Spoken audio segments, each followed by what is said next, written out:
Hello, everyone. I certainly hope everyone finds themselves well. In today's presentation, we will review the organization and structure of that which is known as the exemplification essay. So let's begin. What is an exemplification essay? An exemplification essay applies the use of examples to validate a point or argument. In essence, you are taking examples, or you're utilizing examples to validate a claim or thesis or argument, right? So, in essence, this particular paper, you're going to argue a point, right? You have a thesis, and that thesis notion is going to be validated by these premises known as examples. Now, there are different types of examples. It could be a concise anecdote, right? A very short story. It could be a personal experience. I'm not sure if you want to use all of your examples as personal experiences, but at least you do have that option of using one of your examples to validate your argument. It could be a fact, right? Fact serves as a type of example, a testimony of someone else. Statistics. So in essence, that's the core of an exemplification essay. If you notice the label exemplification, right? It has that notion of example, right? So that's what it is. You're taking these. You have an argument, and you're validating, supporting that argument over the course of these illustrative examples. Okay. So, like most expository forms of writing, the exemplification process as an expository draft is an argumentative draft. So, when you're writing this type of essay, um, just be sure to include, or just be sure to conceptualize that you're making and establishing an argument. So you have your thesis, you have your claim, you set it out there, and then you go about validating it, um, and you're validating your argument by means of these examples that you're going to illustrate. Okay, so again, you're establishing an argument here in this particular genre. All right, well, let's go over like most expository essays. I always argue that, at the core of any expository essay really is the thesis statement. Okay, thesis statement in essence is the claim you're establishing for the rest of your draft. So you compose this statement, thesis statement. You compose it, and you have to ensure that it does in fact come across with an argumentative stance. Sometimes in expository writing comes to be that a student, right, or a learner writes a presupposed claim, but then one reads it and it's much more descriptive, right, or much more, sometimes even just factual. Uh, that would not be a good thesis statement, right? Something that's factual or something that's descriptive. It has to be argumentative, and I know it sounds, I know it sounds, almost the irony of it is that why do you want to have a statement that is argumentative by nature? By argumentative I mean this is a statement that has an opposing stance. Well, or a possible, so that somebody can argue against, right? Why would you want that? Don't you want to be, um, you know, uh, um, assertively persuasive, so to speak? Well, you want to be. argumentative because if you're, let's say you're factual, right? You have a statement that's factual and you say, oh, look, everybody's going to agree with that fact. Well, then that'd be problematic, right? The reader's going to simply say, well, okay, I agree with you. So what? I'm not going to, excuse me, I'm not going to, argue against you. Um, I have no need to read this paper because, yeah, I agree. So the nature of an expository draft with that argumentative stance is that it tells readers, it says, okay, look, here's a position that I am aware not everybody agrees with, but in but as I argue and establish this claim, I'm going to demonstrate to you how my examples are indeed going to come across as persuasive. Right? So my examples in validating my claim, it serves as a persuasive stance, right? And thus making my essay interesting. If I have something factual that everybody simply agrees with, or a description that everybody just acknowledges, then I'm not going to bother with the paper, right? I mean, rather, yeah, I'm not going to, give it much interest, right? On the other hand, um, if it is in fact argumentative, well, it kind of surfaces a little bit of interest, maybe a little bit of fire on the opposing side, so to speak. Okay. Um, so be careful. Be careful when you establish a thesis statement. You don't want to be factual. You don't just want to be informational, so to speak. Okay. You want to make sure you are indeed establishing an argumentative stance. Okay. Well, let's look at that structure. Um, Now, this is a structure, a general structure for the composition of a thesis statement, but it doesn't have to be in this order necessarily, right? There's just as long as you're acknowledging, these structural positions over the writing of this sentence. So, every thesis, of course, has a subject and a predicate. That's noted. That's good sentence writing, right? You have a subject and a predicate. The predicate in this case, however, of whatever subject you're undertaking, is that because it's argumentative, you're establishing a point. You're making a point about a particular subject.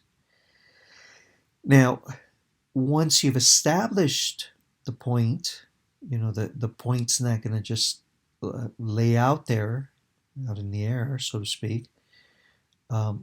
Whatever particular point you're establishing, you're framing the why of that point, right? Or you're strengthening your point by showing the why that particular point should stand, so to speak. So let's look at an example.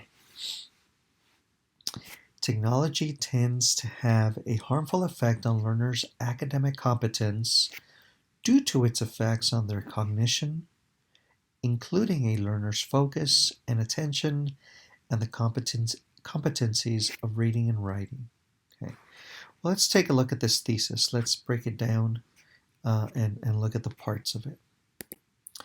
So the subject here would be technology. Okay, this is the subject that I'm undertaking. I really don't give much matter to the verb. Of we know organically a sentence, a good sentence, of course, has a verb. But what's the point I'm making about technology? That's the critical aspect of it, right? Well, technology, the argument here is that it tends to have a harmful effect on young learners' academic competence. So the point here is that this conception of technology, it's harmful. It's harmful on my academic competence. Now let's think. Remember back when I stated that your statement, your position has to be argumentative. Um, so the opposing side, by an opposing side, come out and say, "Well, hold on a second. Look, we're in the 21st century, deep in the 21st century, and I disagree with you. Technology, in fact, does not have a harmful effect. It has a constructive, positive effect on a young learner's academic competence." And so there it is. I mean, that's true, right? You're going to have a position, uh, um, and in some cases, some people might argue, some individuals might argue, even a stronger position that, yeah, technology is for the betterment of, academic competency or, other noted competencies. So here the argument is technology, it tends to have a harmful effect on young learners' academic competence. Okay, so there's my subject, and I've made a particular point. Is it argumentative? Yes, I've just acknowledged it. Okay, now, why does it have a harmful effect? And you're going to see, you're going to observe that when I establish the why, in a sense, is like a roadmap of what the rest of my essay is going to demonstrate. So let's look at that why. Why does it have a harmful effect on a young learner's academic competence? It has a harmful effect due to its effects on their cognition, including a learner's focus and attention, and the competencies of reading and writing. So, what are those harmful effects? Affects my thinking, affects my focus and attention, and affects reading and writing. Okay. Uh, so let's observe this why a little bit more carefully. In essence, I'm expanding the why of the point. So, again, in my point, I said that it has harmful effects on academic competence, right? Why? Well, for one, I'm stating that it has a harmful effects due to my thinking, all right, or due to a learner's thinking. And what aspects of that thinking are that are indeed affected by technology? Well, technology is going to focus my technology is going to affect my focus and attention. It's going to affect my reading. It's going to affect my writing, right? If I'm using technology, then maybe my focus and attention is not going to be um, um, it's not going to be centered, right, on the content matter, perhaps. My reading too, with the aspects of technology and the way in which we acquire information almost in a snapshot. Um, I may be a little bit distracted in my reading processes and attributes. And also, it's certainly going to affect the manner in which I write. How so? We'll go over this in a little bit, but consider how, orthographic writing, you have to have a little bit more um, sense of a deeper sense of attention to what it is you're writing down. Um, Whereas in technology, an argument could be, you're typing something up on the computer and don't worry much because grammatically the system word or any program you're using, grammarly also, the machine is generally going to do all the corrections for you, so to speak. Right? Okay, so there it is. There's my argument. Technology tends to have a harmful effect on my academic competence. Why? Due to my effects on thinking. What are those effects? It's the issues of focus and attention, reading and writing. Okay, so the why component of my point, right, the y component, it's going to serve as a roadmap. So um, you've made your point, right? The writer here makes the point. The point is that it has harmful effects on academic competency. All right, well, you have to validate this with the why. Why it affects my thinking, outlined in 3 different ways: focus and attention, reading, and writing. Okay. Um, what the why does is it frames the organization for the rest of your essay. So definitely I have to set up an introduction, but then after my introduction, what are my paragraphs going to be about? What are my paragraphs and the examples in those paragraphs? What are they going to be about? Well, they're going to be about the why components in my thesis. One paragraph is going to emphasize the focus and attention. Another paragraph will focus on reading, and another paragraph will focus on writing. So you see, it serves as a type of roadmap. So let's look at this let's actualize an example and observe how the exemplification is situated. So here's my first. Here's the first example. Here's an introduction to this essay. So let me go ahead and read this, and then we'll talk about it a little bit. Today's world is a technology world, and it is everywhere within stores, schools, business sectors, and within the majority of homes. It has the capacity to promote creativity, innovation, and continual growth. In fact, a notable percentage of individuals are making lucrative incomes across the use of technology. So is technology a modern-day holy grail? Ironically, such is not the case as noted by the zombie-like features of everyday citizens. Students in everyday classrooms are but passive recipients of entertainment venues and not constructive actualizers of content.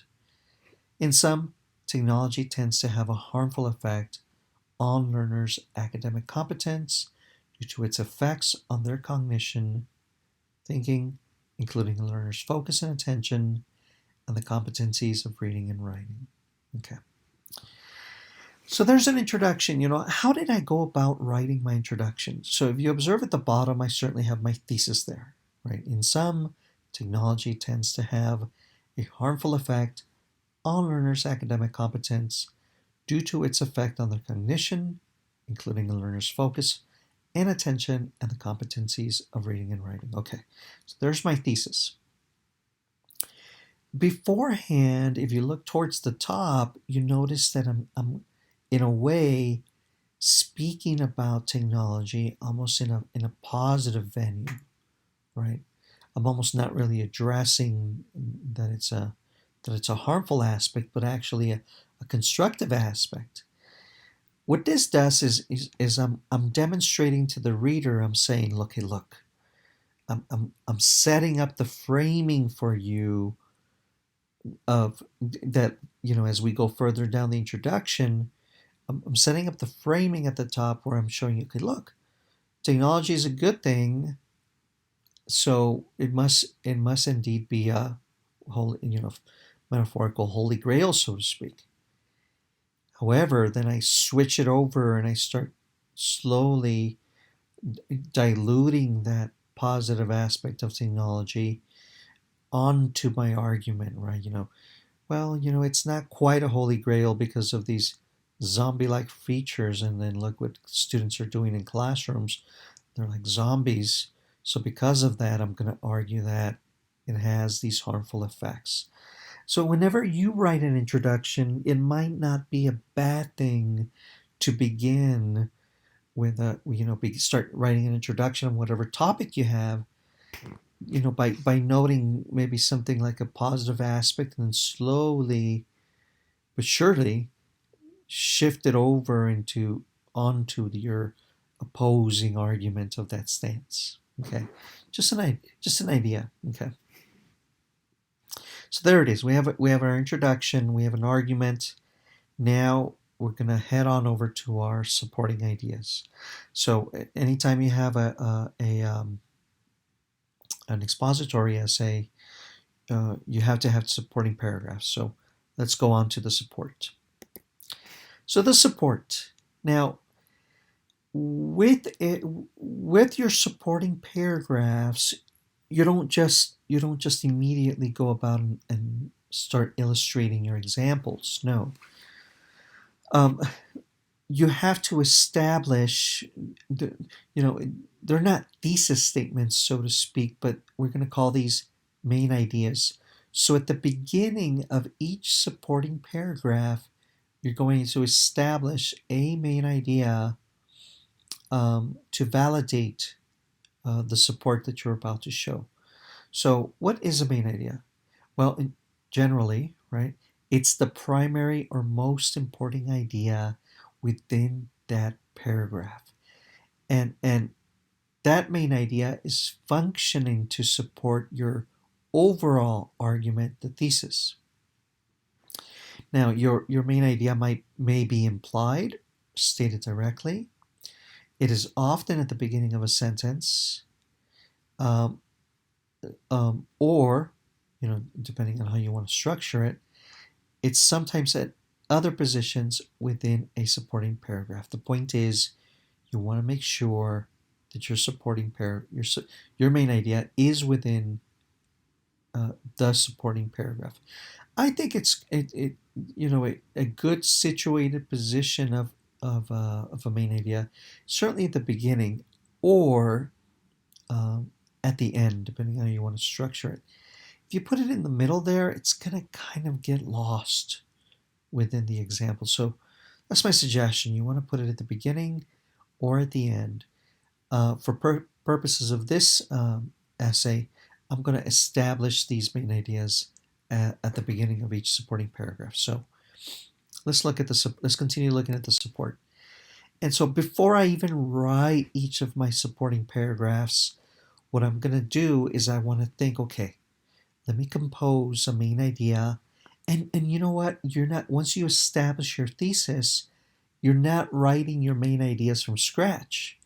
You're basing your main ideas, you're going to base your main ideas um, um, on the why components of your thesis. That's in essence what you're going to do.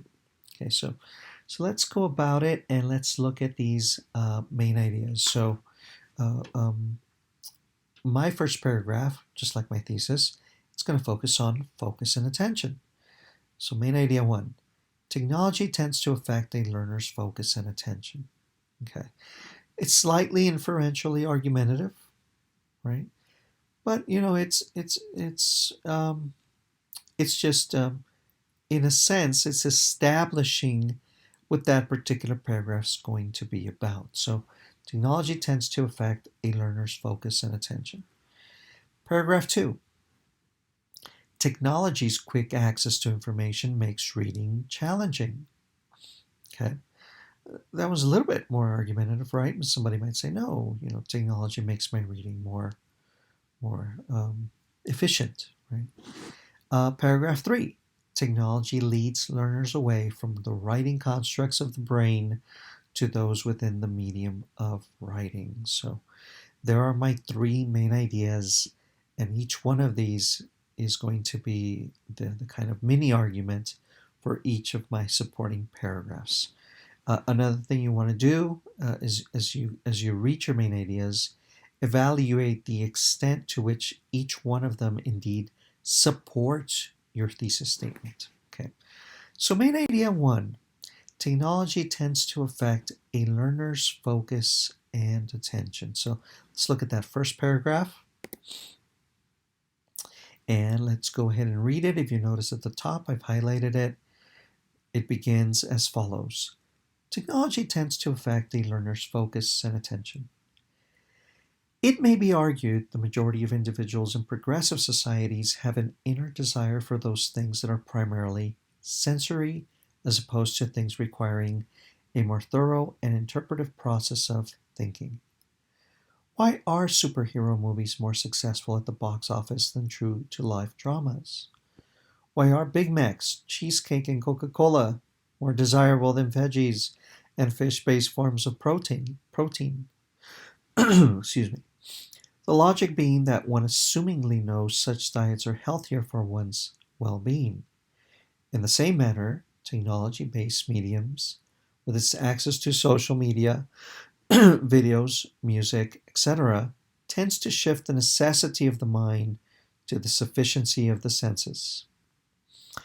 Okay, so learners' focus and attention. If you notice here in this paragraph, and at the end I validated it, right? I was showing, giving, surfacing and giving sense to the attributes of technology, like social media, you have videos, you have music, you have all these other many different things on technology that are certainly entertaining. So I'm rather going to focus on these entertaining venues more than I am to things that are more enriching, perhaps, right? At least in terms of academics, what's more entertaining? Can I watch a video as opposed to, reading an excerpt from an article?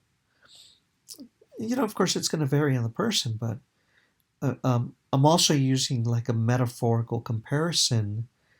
Um, when we get on technology, am I gonna focus on this maybe tedious um, educational excerpt from an article, or am I going to sway towards some social media or the videos or Facebook or anyways, the series of social media. It's not that they're bad, right? But they in fact they take away from the focus of academic competency. So, also illustrate a comparison. Um, I use the comparison of superhero movies to true to life dramas, and of course somebody's going to say, well, it's not true. I like true to life dramas more than superhero movies. Okay, yeah, but if you look at the box office, it's the superhero movies that are breaking box office records as opposed to true to life dramas, right? It's not to say that, we don't like true to life dramas, but we'd certainly sway more towards the superhero venue. And I'm certainly generalizing here, of course, right? Um, for the most part, I also use the fast food industry, that individuals are rather we're going to indulge those culinary delights rather than go indulge in health-based menu. And again, I'm generalizing, yes, um, but again, we see longer lines in fast food venues than at, I don't know, um, some healthier place of sorts, right? Um, and so I'm using these metaphorical comparisons to that of um, the technology, right? Um, that just in the way, our human nature, it seems to be that we prefer these more sensory indulging attributes rather than the ones that are more challenging. It's harder to be healthy. Sometimes eating broccoli is less tasty than eating a slice of cheesecake, right? Uh, um, Same way, going off towards social media or Facebook or YouTube, it's more enjoyable than reading. And it depends on the person, of course, but generally, especially for younger generations, uh, um, um, or not necessarily younger generations, but individual who's younger is more probably, I'm using the qualitative word there, right, is probably more apt to view social media than read a very technical, tedious, excerpt from an article, even if more constructive. Well, anyways, that's the argument of this particular paragraph. Can be argued otherwise, of course. All right, paragraph 2. If you recall in the thesis, I argued that one of the issues was reading. So here's a main idea on reading. Technology's quick access to information makes reading challenging. Let's look at this particular paragraph, paragraph 2. Given its diversity of modes and mediums, technology's quick access to information makes reading challenging. When one reads items on the computer, blogs, articles, magazines, or social media posts, among other genre types, one will notice, or may not quite notice for that matter, the process of reading to be distinct from former and traditional forms of reading. Instead of reading horizontally, one may read vertically or be exposed to both vertical and horizontal angles of the text. Thus, one is undoubtedly exposed to a broad exposure of information. To heighten the dilemma, one is also offered countless links of interest. The resulting details are that one is led to want more in less time, without a sense of analysis or deep interpretation. In a humorous adage, one then chooses to click the link rather than sit and think. Okay. So in this particular paragraph, right, the argument is that reading is a bit more challenging on technology, and the issue is that I'm no longer reading horizontally, right, or vertically as I go through the content matter. If I'm reading something, most reading now, that because I have the computer, as I'm reading a text, right, I'm exposed to all these, other side links of sorts. And even if the text in the screen in and of itself doesn't have like these side links of sorts, there's the tabs right up above. For example, I have a YouTube app open up at the top and I'm reading. There's something about my mind that keeps lingering towards that link up there. I'm like, okay, I'll take a little pause real quick. I'm going to look up this idea that I just read on the text. I'm going to click over to YouTube and get additional information. And then you click on YouTube and then you stay much more distracted on there before you maybe eventually come back to the text. So that's kind of what this paragraph's saying, right? I'm reading and I'm trying to really focus, but it's different from a book because in a book, I can't click on anything, right? On the computer, yes, I can click off to the side, and it's much more difficult to stay focused because of all these side attributes of the screen, so to speak. Okay. I'm going to continue this paragraph, right? I'm going to offer additional examples. Still the same argument I'm reading. In his essay, is Google making a so here's another example, right? Another example in addition to the ones I just previously provided. In his essay, Is Google Making Us Stupid?, the writer Nicholas Carr relates how he could read extensive articles efficiently, fluidly, and at a steady pace. Nowadays, he relates how articles similar to those he used to read are oppressive on his sense of attention, focus, and engagement. If a credible published writer like Carr is having difficulties focusing on his reading, what must be the impact on laymen, literary mortals attempting to read the likes of War and Peace online? And why is it that such difficulties arise? Reading online provides a kaleidoscope of words in different forms, angles, colors, fonts, etc. In addition, advertisements are embedded within many readings, often provoking one to click and detach themselves from the responsibility at hand. If I need to know the definition to a word, I don't need to struggle for contextual meanings. Wikipedia will come to the rescue. In sum, reading online is not for feeble readers, and who has the time? I'm being a little humorous there at the end, right? But you notice the example here. I'm referring to this other writer. He's a writer.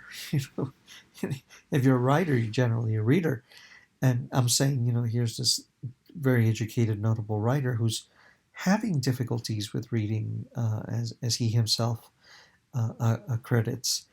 And if he's having trouble reading, then oh my gosh, what is it for us? We too are going to have a difficult sense of difficulty reading as well. Okay. So that's the second example. So now, if you recall the third example was on writing. So let's go over this particular example. Technology leads learners away from the writing constructs of the brain to those within the medium of writing. Okay. So again, if you recall the thesis statement, I previously, one of the points, validating the why, sorry, one of the whys to the point was indeed writing. And so the argument here, technology leads learners away from the writing constructs of the brain to those within the medium of writing. Like reading, like focus and attention, I'm arguing that writing is going to sway us away uh, um, from a thinking attribute, right? Thinking of the mind, onto something else. Okay, so let's observe this supporting paragraph. Main idea. Technology leads learners away from the writing constructs of the brain to those within the medium of writing. So now observe, there's my argument, right? Of course, it's an exemplification essay.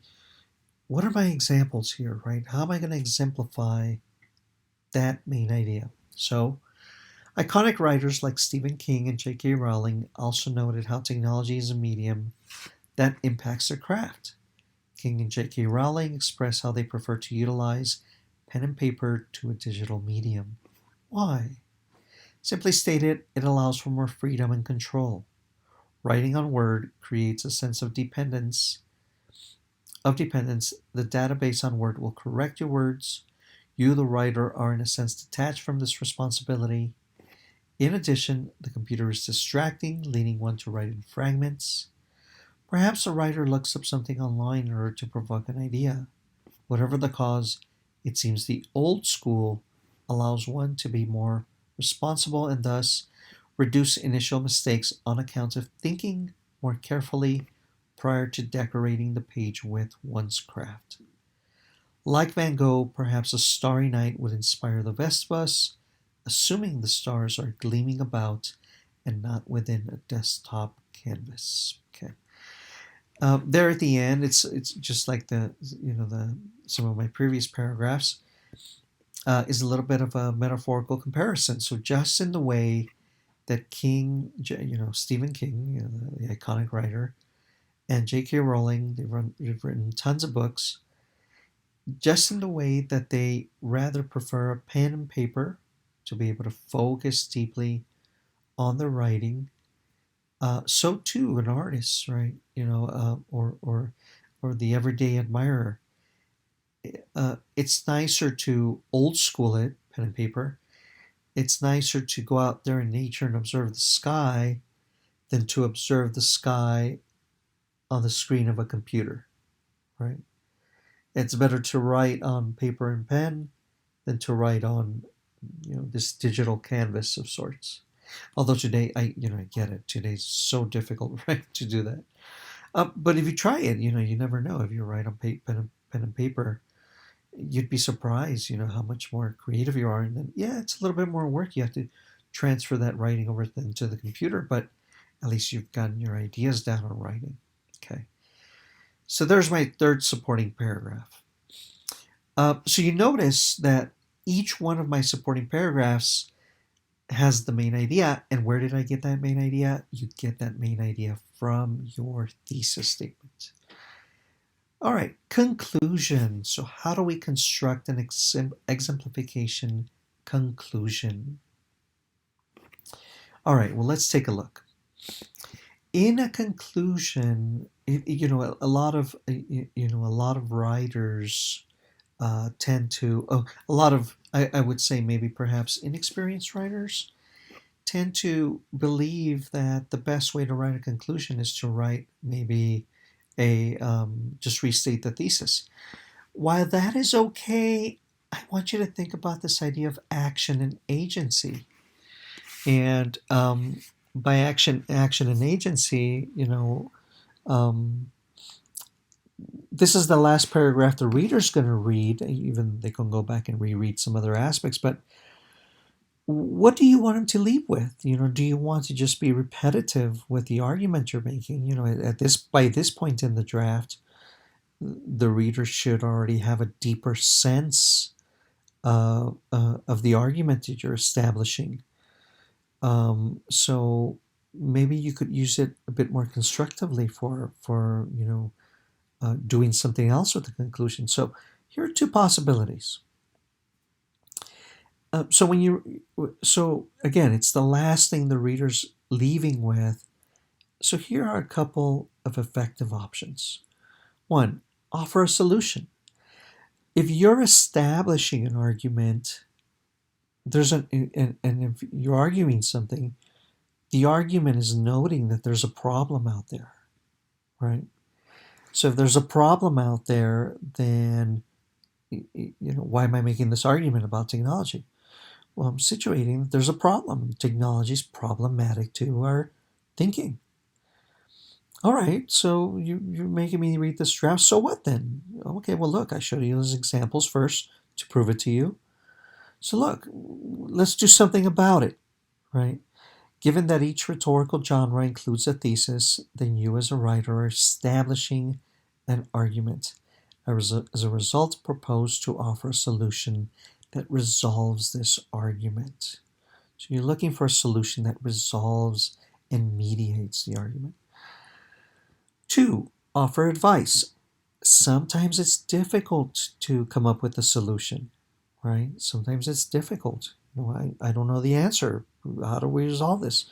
Okay, let's take it a little steps by steps. I'm not going to be able to offer you a solution in this case, but at minimum, offer a possible sense of advice that may help actualize a solution. Okay, so those are two things you can do with the conclusion as you're thinking about your your paragraph. Consider what solution can I offer, and if not that, then what kind of advice can I offer? Okay, so conclusion. Today's world certainly demands the use of technology. Attempting to make a living utilizing bone mallets and skin pouches would not quite paint well amidst the land of Twitter and Google. Yet, what does that mean? Are we to become so subdued and subjected to the technique of technology, the tools of technology? Again, to return to the age of cave people or to eat wheat worlds from wooden bowls like those found in ancient Greece does not quite seem progressive.